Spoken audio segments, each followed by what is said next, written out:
Hello, everybody, and welcome back to another episode of Motivate with Coach Camp. I, of course, am your host, Coach Camp, and we are down here in these incredible studios of SRP with Mr. Derek Michaud. Hey, guys, wow. You know what? I know that this doesn't play the same because you just didn't understand how things were being taped and recorded and banked and etc. But it turns out it has been almost 2 months since I've sat down behind this mic to give you a Motivate with Coach Camp episode. We had a bunch of them recorded. We had several banked. And then my boy Derek hurt himself and I haven't been back in the studio. So this is my first time back in studio since the injury recording an actual Motivate with Coach Camp episode.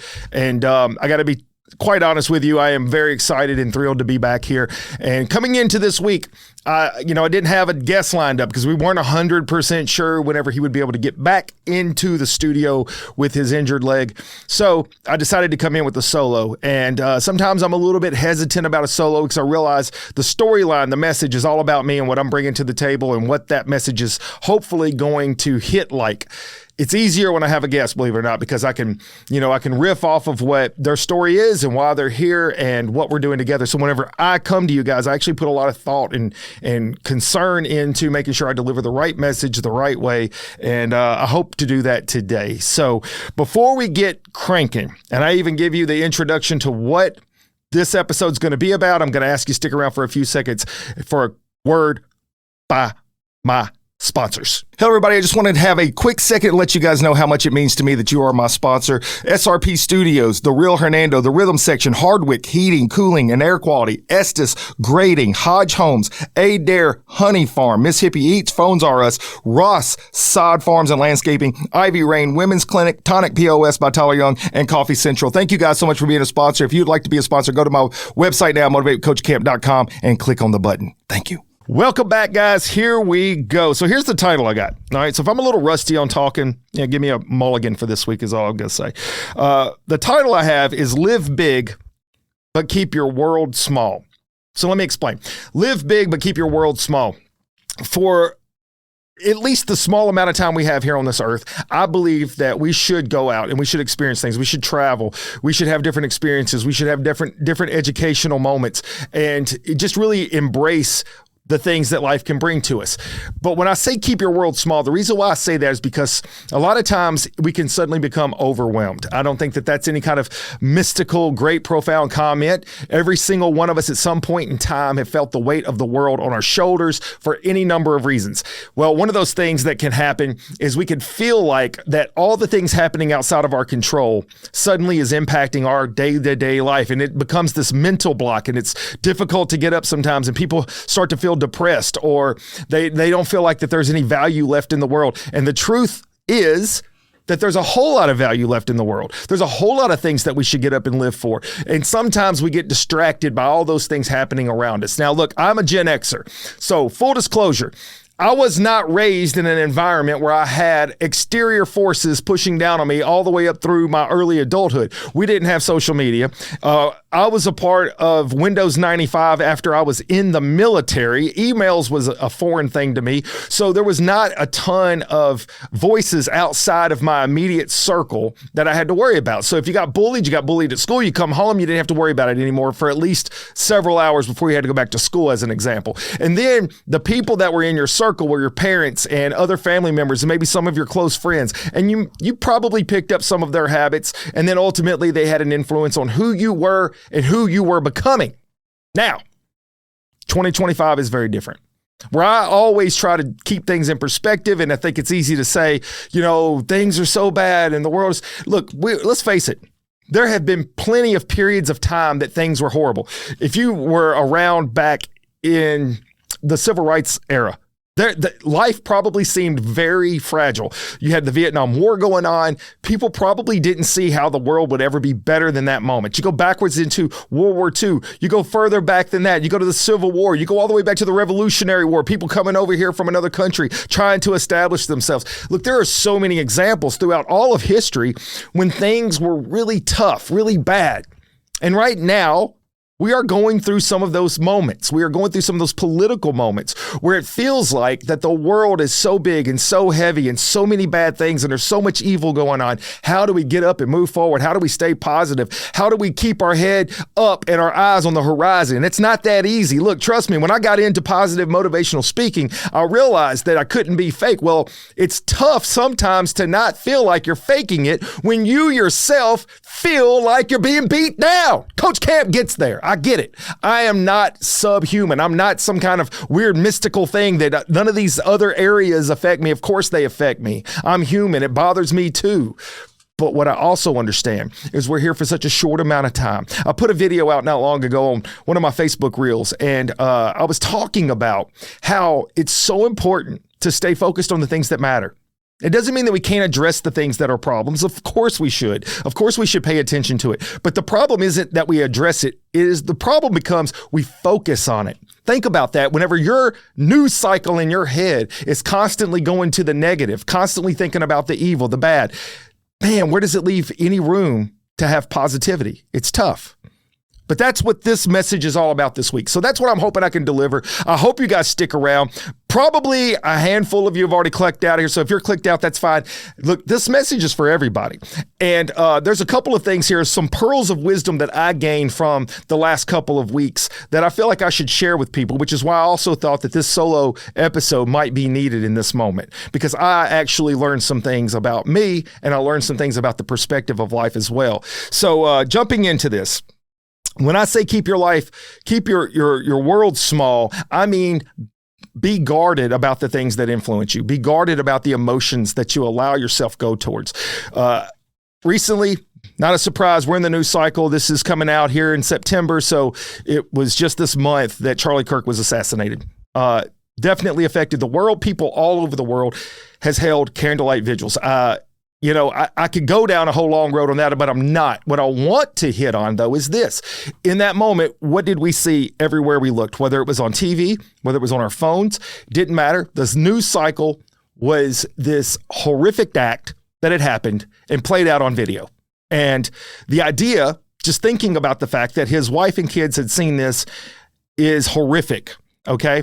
Now, as a firefighter paramedic, I have a little bit of a different perspective because I actually, unfortunately, had a front row seat a lot of times to that happening, whether it was to a family member, a friend, or just a bystander, an innocent person that had been brutally murdered or was caught up in a situation and things were not, it didn't turn out well for that individual or for the family members. And so you witness that on a very visceral level, I could say.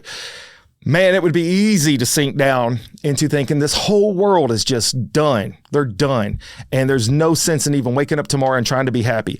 But that's not the facts, because inevitably what ends up happening in every dark moment that I've ever been a part of, and I've even seen play out in my lifetime on a world spectrum, is this.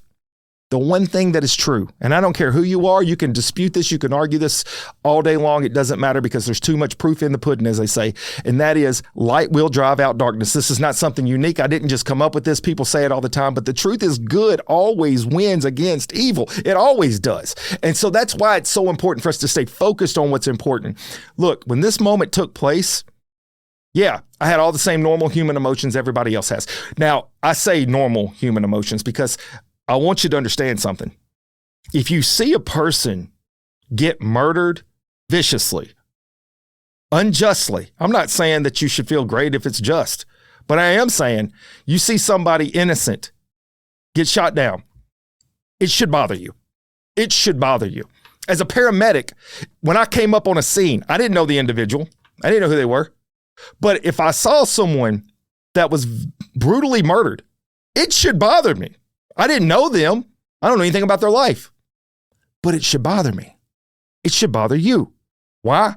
Because that's called a normalcy. That is the way your brain should work. That is the way your heart should work. And that is the way your soul should work.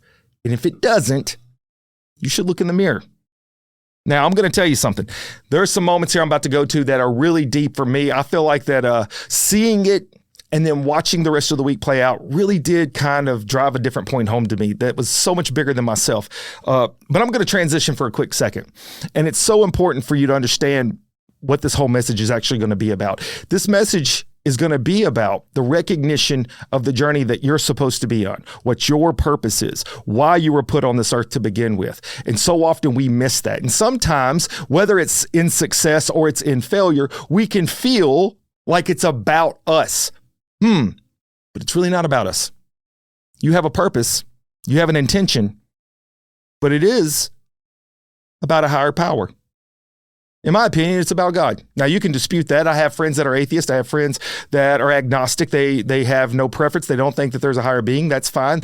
I say that's fine. I feel for them, but I'm not mad at them. See, being able to have a difference of opinions is something we should be able to do as people. We should be able to see the world differently through a different spectrum. But there are areas that we should feel the same. We should feel hurt. We should feel love. We should feel the desire to be good, to be better, to help others. If we don't have that, there's something inside of you, the individual, that is missing. That's what's important to note here. So when I started thinking about what this message should sound like and how I would deliver it, I wasn't 100% sure. I don't read off notes. I always kind of just flow through thoughts, and then I think about what that intent is, and I try to go towards that intent. So I put down some things. How does exposure affect your mood, your actions, or even your reactions? So the exposure to stuff. It's the first point I want to drive home. What are you allowing to filter in to determine how you're going to be? Part of what I wrote was make your life's algorithm one that makes you smile. So whenever we go on our phone and we scroll through something, or we click on something, or we go to YouTube and we watch a show, we go to Netflix, we watch a show, what happens? The computer builds an algorithm. And then every time you go back to that, something is going to come up about that thing. I'm just going to use a random example. Let's say you looked at vacation villas in Jamaica. Well, all of a sudden now you go back to your phone and vacation villas in Jamaica are constantly going to come up on your feed. That's just fact. You go to Netflix, you'll watch a scary movie. All of a sudden now you go back, you'll have this whole list of movies. You'll be like, since you watch this, you might like this. And then there will be all these other scary movies. Okay, so an algorithm is built off of the thing that you allow into your life. And then all of a sudden that starts to become normalcy. I'm going to tell you this, make your personal algorithm something that is positive, something that will make you smile, something that will make you better, something that will inspire you to help somebody else become somebody better. That, my friend, is what I have to do. It has to be intentional. It cannot be accidental. You cannot sit down and hope for it. You got to work for it. You got to hope that you can have that kind of intentionality each and every day. And if you're not doing it, you need to be able to step back, take a look, and fix it. That's what Coach Camp's all about. That's what I do. That's where the motivation comes from. Because you see, I'm not always built this way. I don't always wake up, fired up, ready to go. I have to sometimes take a moment. I have to sit back and relax. I have to think about, what is the purpose? Why am I here? What is the voice that I'm trying to do? The platform matters. What I started to realize, though, was the more that you have your voice out there and the more that people start to see something, they start to feed toward it. That's where the influence comes from. That's what leaders do. Leaders create influence. So I knew all of a sudden I have to be accountable. If I'm waking up and I'm not being intentional and I'm not being exactly toward the direction that I know I'm supposed to be going to, I could have a bad influence. All of a sudden now I have said something on social media, or I've said something to a person and then all of a sudden now, or in a text or whatever, and I've caused damage. And that, my friend, is what we can't do, because what you don't always understand is that you are influencing people around you. You are. So your words matter. Your post matters. That's why I say keep your world small. So in the past week, when this thing happened, this horrible assassination, I think that it was probably common for people to have this anger. Some people lean towards hate, towards the individual that committed this act. I think that's a normal human emotion, especially in the moment. But then something started to happen, that I guess maybe I just was naive to, because I didn't feel that. I didn't have those feelings. And that was all of a sudden you start to see all these comments come out, and not just posts, but like from leaders, from community leaders, from government leaders, they were despondent or they were gleeful. And I'm like taken back a little bit, because see, I have created an environment where my life is positive by intention, but sometimes you get exposed to all this other. And what I started to realize was people allow their mindset to change, their values to change, their ethics to change when they allow this evil from the outside to seep into their life, to their thought process, to what they can accept and not accept. I was blown away a little bit. I see these folks being happy about a person being killed in front of his wife and kids. What is wrong with folks? And I'm reminded there's evil all over the place. There's evil all over the world, but it doesn't drive out good and it can't drive out light. And then all of a sudden you start to see candlelight vigils. You see, there's a very unique difference here. Anger doesn't have to lead to violence, but it does need to lead to action. And people started doing candlelight vigils. And then his wife, Charlie's wife, comes out and says the thing that I struggle with. And this is part of the perspective that I gained for this week. And that if I'm being honest with myself, I'm sitting back and I'm being completely honest with myself. I don't think I can do it. She says she forgives him. Now, look, in my post, I said that I was going to choose love. I was going to choose light. I was going to choose forgiveness. Forgiveness in the sense of not trying to blanket brush a group of people for responsibilities of this. And then whenever these people are putting these hateful messages out, not allowing myself to buy into that. In fact, instead of deleting friends, because I saw people like, if you feel this way, delete me now. There's like power in that or something.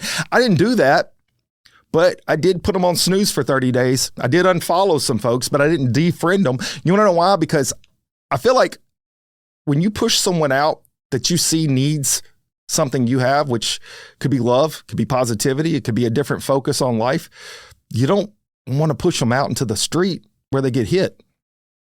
They need you.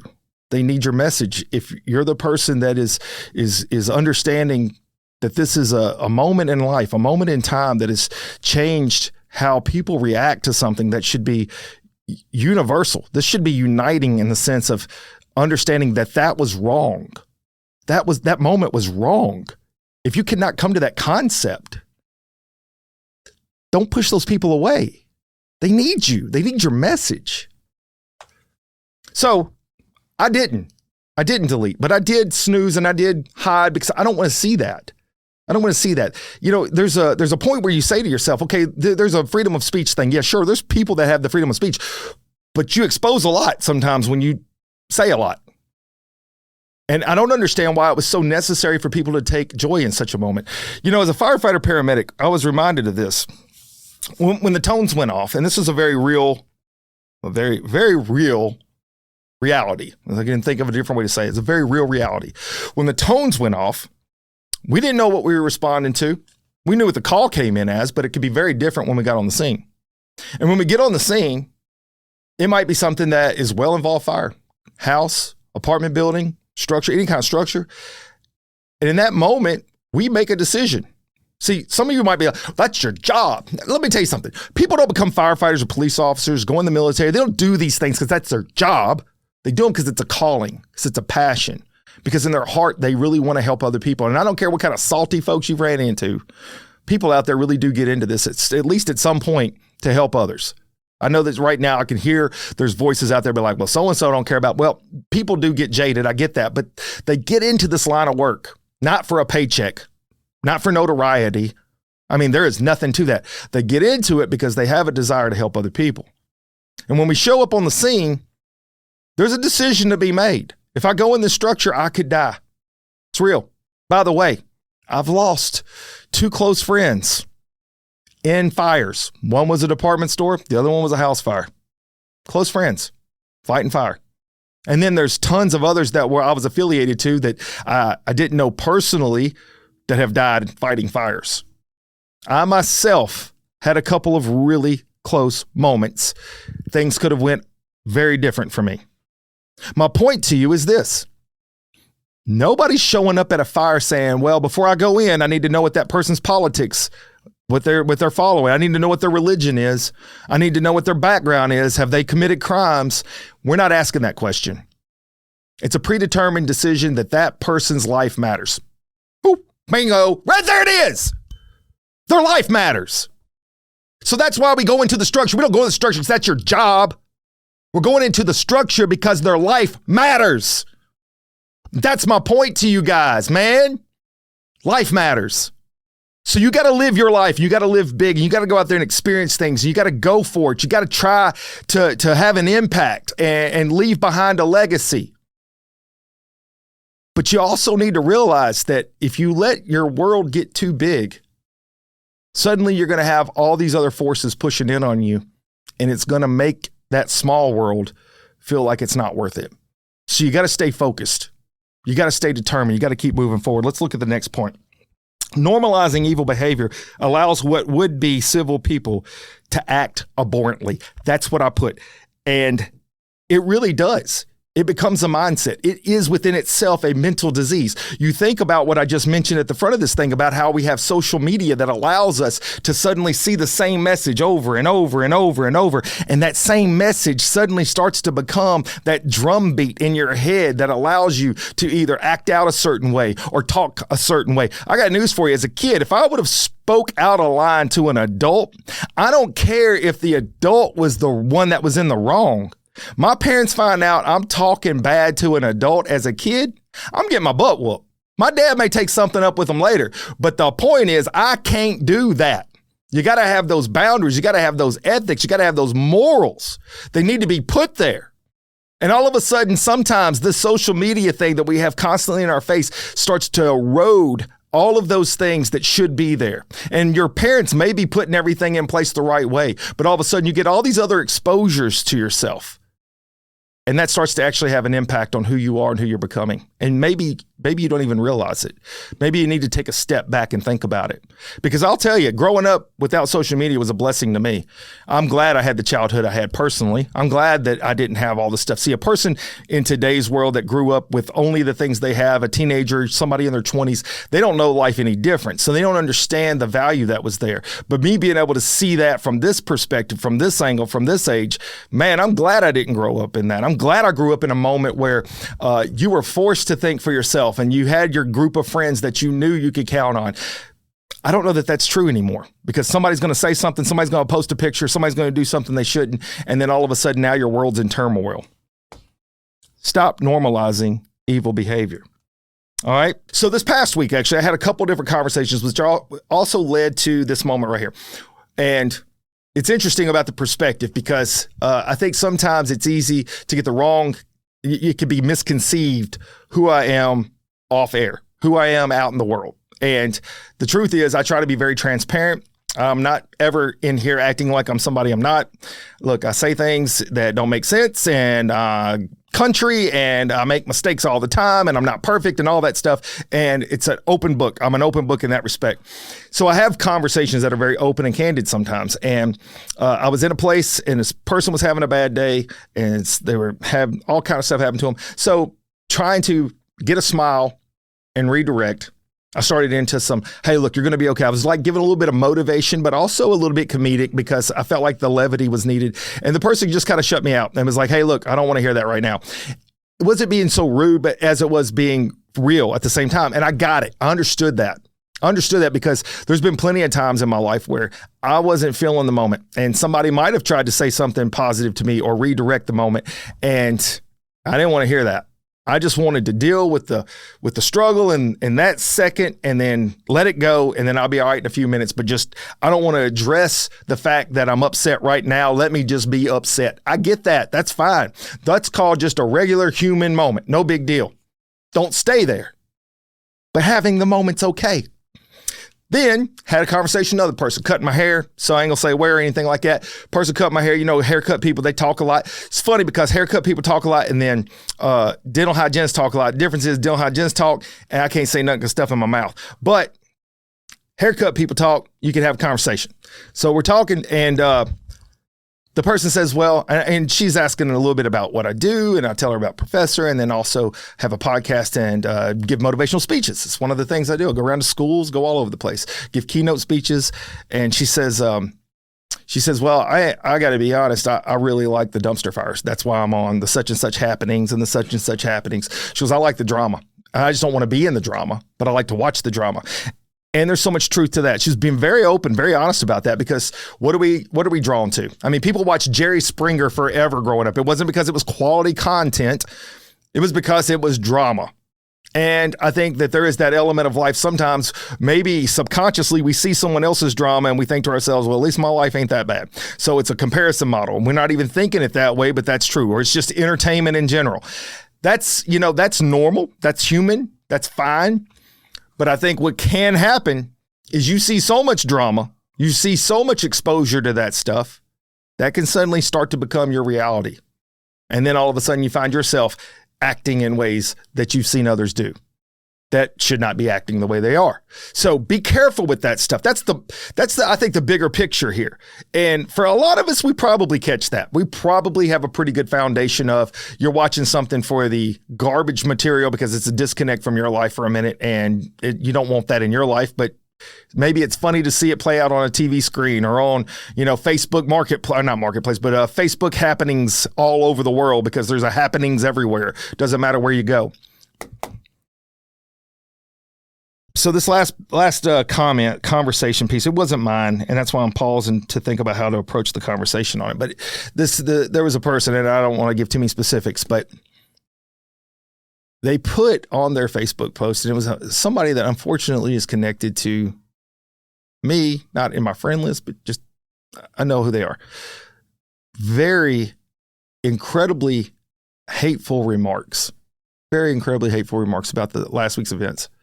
And my first thought was to leave a comment, of course, and to correct.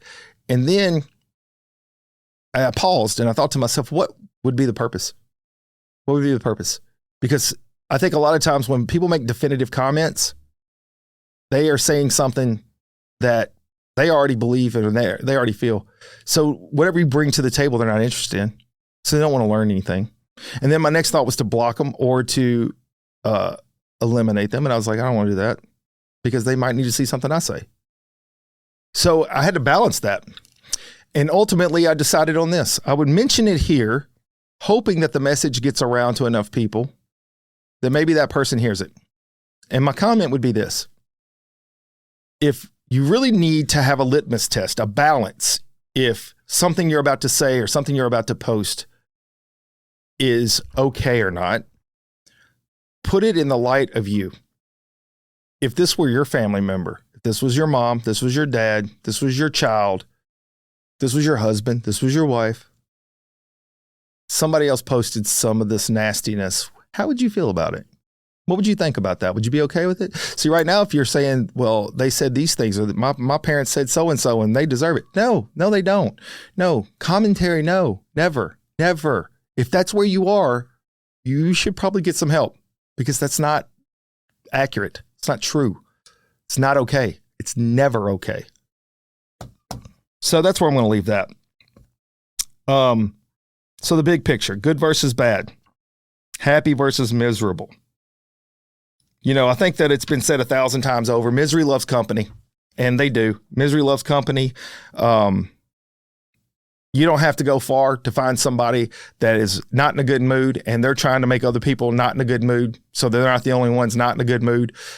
So it's your choice. That's what it comes down to. Whose choice is it? You. You have control. You have the control of what happens to you next. That's a part of the picture here. Is it's not about what happens to you. It's about what you do with it. So I had a couple notes here, and I'm not good at reading notes and talking at the same time because I have to read. I can't multi-purpose. But that's what I have written down here. It's up to you to make the decision on what you're going to do with those things that happen to you. So if you choose to waste your life, you choose to throw that stuff around and not care and waste the days you have here and leave behind something that is not a part of your purpose, your legacy, I would say that you're wasting it. You're wasting your moment. Don't waste your moment. So I'm gonna wrap with this. This is my last thing.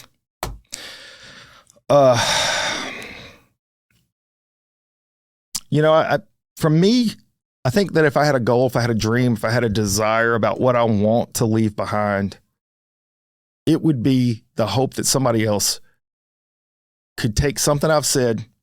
So whether it's a podcast or it's on Facebook or it's on TikTok or it's wherever I've done a speech, it doesn't matter, classroom, and it inspires them to be a better person the rest of their life. Like I've said, we're here such a short amount of time. I think it's easy to get lost in moments, and then suddenly time has elapsed and it's gone. You have a small period of time to leave behind a legacy that can follow for an eternity. And there was a oh God, I hope I don't mess this quote up. A quote that once said, "It's not about the number of years in our life. It's about the years." Oh God, I knew I was going to mess that up. I can't remember exactly how it goes. It's about how much you live in the years you're given. Charlie Kirk was 31. Okay. Jesus Christ was 32 or 33, if I'm remembering correctly. You don't have to live to be 110 to have an impact. But the question does come down to, what are you doing today? And so I feel like if I'm going to leave you with a message that you need to hear, it's going to be this. As a podcaster, I've had the pleasure and the honor of having so many people in the studio sitting across from me that have had such incredible stories. And one of the common threads, there wasn't like there was this preset idea, because this is over 2.5 years of what the stories would come down to and what they would be about and how I would blend one to the next. It wasn't even that. They just did. It happened that way. And that is, God has to be the center focus of your life. He has to be the pilot of your ship. You could be the co-pilot, but he needs to be the pilot. Here's the thing. I've had folks in this studio that through their story, they will tell you that they've murdered people. They were addicted to drugs. They were addicted to alcohol. They were homeless. There were people in here that have had PTSD they've been shot themselves and left for dead. There have been people in this room that have acquired diseases that impacted their life tremendously. One lady that you guys might remember, Miss Whitney, she had both legs amputated, and they continue to move forward and continue to live their life. And it come down to one thing. Every single person, successful or not, because I also had the other side of things. I had Dr. Heindel, there's just the president of Northwest, to the CFO of Drake Clothing Wear. They all had one thing in common, every single guest, and that was God was the center of their life. So if you want to know how you can combat darkness, if you want to know how you can fight back evil, if you want to know how you can wake up each and every day and live with a purpose and see the light, I'm going to tell you now, make God your captain of your ship. It's that simple. It's real. He's real. How do people come in here and talk about how they've overcome addictions and they got past the hate from being shot and left for dead? How do they come in here and talk about how their life was upended because they fell off of a ladder and now they're paralyzed, or how they've lost their legs because of a random weird disease that they developed? How does a person come in here with positivity and give you a message, and all of these people are unique to themselves? None of them know the other, and they all had the same message. How? Because it's real. How does an entire nation come together after something so egregious has happened, and they have candlelight vigils, and they're not burning down cities, and they're not attacking people in the streets? How? Because they have one thing in common. How do people get up on a stage in front of millions of others and say, I forgive you? How? One power. That's it. Plain and simple. Plain and simple. This is not Sunday morning service. This is just real talk with Coach Camp. And that's what this message is all about. That's what this whole platform is all about. None of this has ever been about me. If this whole thing ceased to exist tomorrow, my whole goal all along was impact one person the right way, have that individual go out there and do big things, and it was all worth it. The same thing that when I showed up at a house fire or an apartment fire or any other kind of fire, and I went in and I risked my life, it was to try and save one person. If I saved one person from that horrible death, it was all worth it. And that, my friends, is what this week is. I know it's probably a little rattled. It doesn't smooth flow like all the others. I had to stop and pause and think, but that's just the real talk. I told Derek going into it, I wasn't sure how this thing was going to sound, but I know what I wanted to leave behind. And that's the fact of the matter. Once we get out here and we start doing things that matter, and we are positive minded and we are intentional about our actions, you might be surprised at what kind of a movement we could actually have together. We're always stronger together. Community is always better together. And when we work together for a common good, all of a sudden you're going to see mountains move, baby. And that's what I'm calling you to action for this week. So you can delete me. You can send me off on my way if that's what you want, but I'm asking you to jump on board, baby. Get a part of this mission. Be a part of this group. Motivate with Coach Camp. You know you can do it. I'm going to ask you right now, go to my social media, go to my YouTube, subscribe, be a part of this mission, baby. And until next time, Coach Camp out. I love the chase and the hunt, and I set the pace when I'm running. I always take what I want and I always give it 100. Don't need a bank, no I'm funded. Play the game like it's nothing. I'm always thankful for something. Don't take for granted, stay humble. Now wake up! It's time to look at the enemy. Look in the mirror if he is no friend to me. It's not working out, maybe it's the chemistry. It's time to break up so I can make a better me.